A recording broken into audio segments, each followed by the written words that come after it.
What's up mga boss? Boss Bran again. Meron tayong pag-uusapan lang, no? Um, kung nung nakaraan is ang vlog ko is about usapang sugal, no? So this time, ang pag-uusapan naman natin is about bullying, 'di ba? Mga bully. Yan, mga bully. Bully as in victory. Hindi, bully. Bullying, no? Yung mga nagbubully. So, start muna tayo sa akin, no? So, sa pagkabata ako. Nung bata ako po yung bully. Charot. Hindi po ako bully.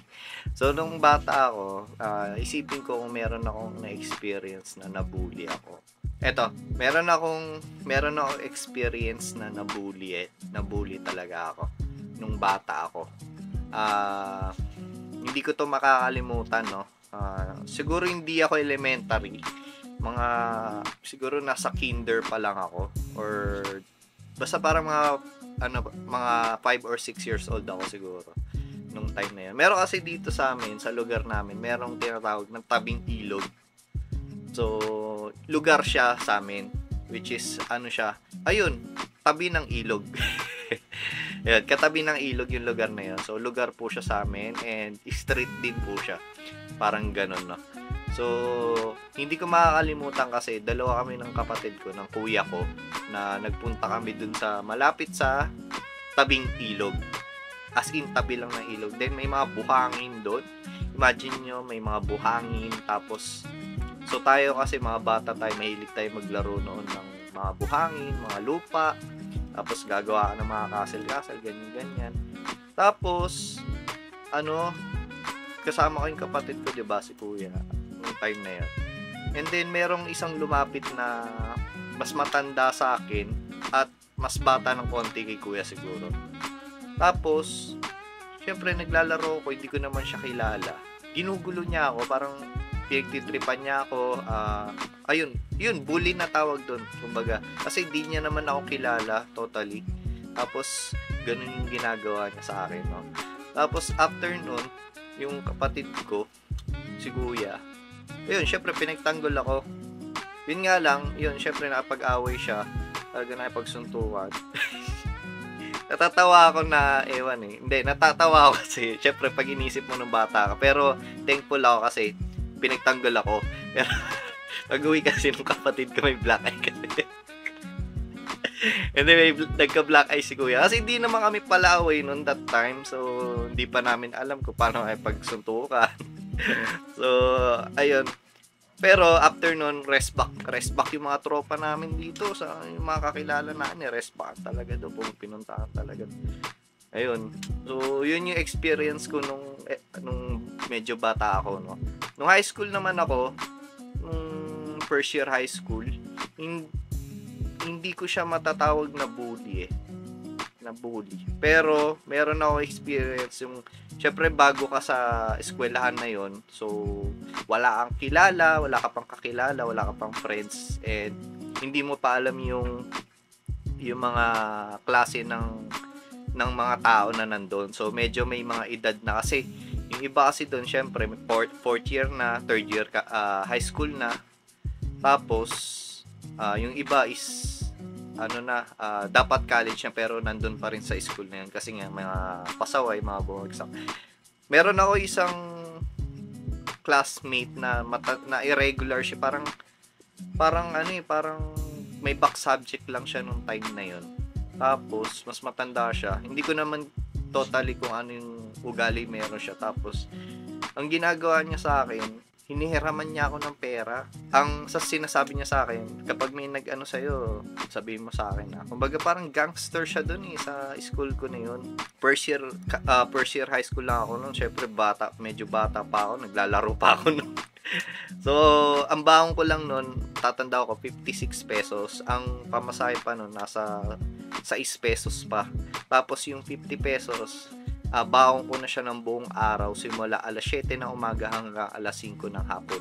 So, nandun na yung breakfast, lunch, tsaka merienda, kasama na po yung 50 pesos yung natira. And then yung pamasahe pa pala pauwi, kasama na po sa 56 pesos. So hindi po kami ganun kayaman, hindi rin po kami ganun kahirap. So saktuhan lang, and yun lang yung binabaon namin kasi tatlo rin kami magkakapatid na sabay-sabay nag-aaral. And wala naman ako reklamo doon. So goods ako doon. Nakakain naman na maayos. Tapos, ayun, nagbibigay ako sa kanya ng pera, nangingin siya sa akin ng 20, ganyan. So, yung 50 pesos ko, nababawasan pa mga boss. Nagbibigay pa ako sa kanya ng 20 pesos, nagiging 30 na lang. Di, paano gagawin ko? Tapos, sasabihin niya sa akin na bukas bibigay niya pagpasok. Hanggang sa, yun, inulit-ulit niya. Ako naman, syempre, medyo may konting takot ako kasi mas matanda siya sa akin. Tapos, parang nakuha ko na yung ugali niya, yung ginagawa niya sa school. Ayun, parang kilala siya doon na talagang isa rin sa siguro isa rin sa gangster kung matatawag ko doon na. So doon kasi sa school ko is public kasi siya, hindi siya private na school. So yun yung high school. Then yung college wala naman na, syempre medyo matanda na ako, tapos medyo kaya ko naman yung sarili ko. So, kahit makipag-away ako, okay lang. Pero wala naman ako nakakaaway nung college. No? Ayun. And then, eto na. So, eto na yung latest sa anak ko and sa anak ng kapatid ko, yung kuya ko. Sila naman ngayon, yung bata. So, silang dalawa is hindi sila bully.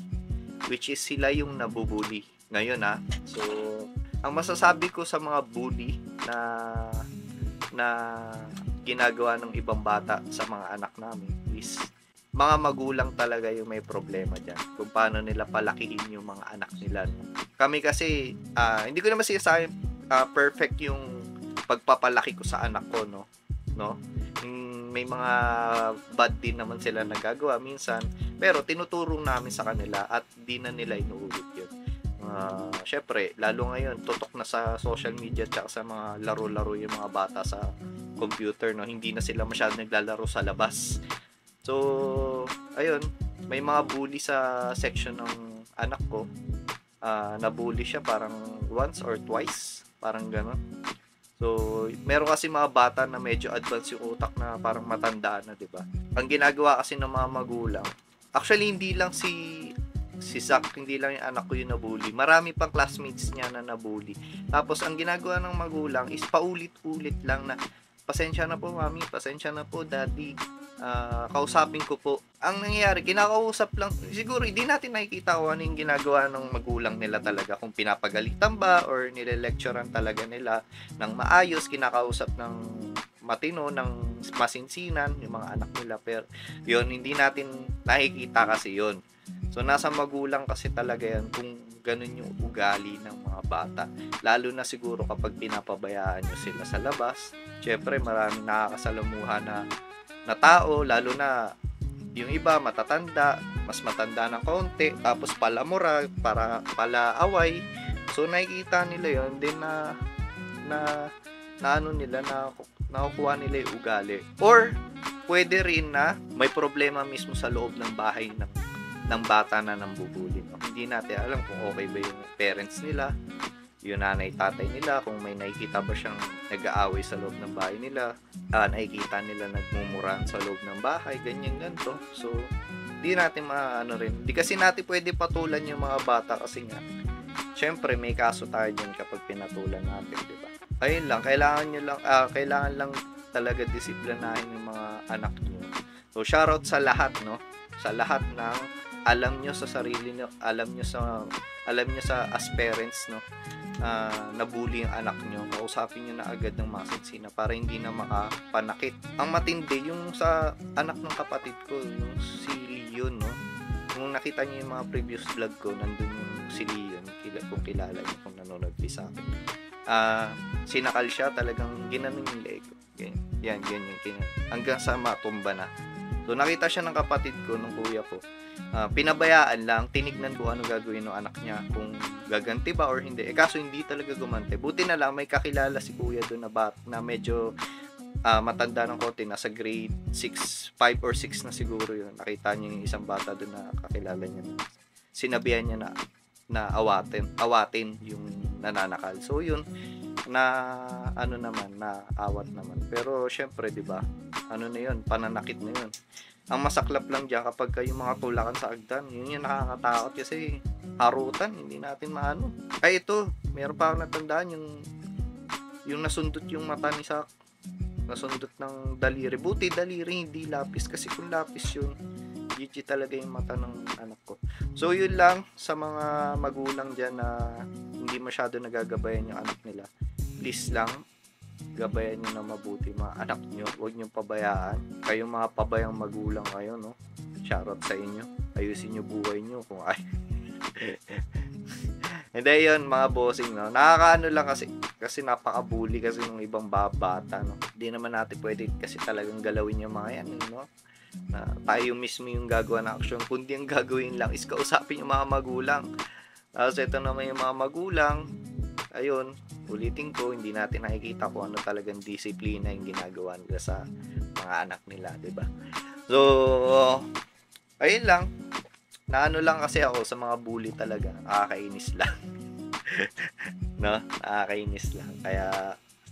Kaya binlog ko siya ngayon kasi para yung mga nakakilala sa akin, syempre, alam niyo na kung sino yung pinaparinggan ko, taga dito lang din yun. Pero hindi nila ako kilala talaga totally. So, bahala na kayo kung tatamaan kayo dito o hindi. Ayan, ayusin nyo buhay nyo. Yun lang mga boss. So, this is me, Boss Brand.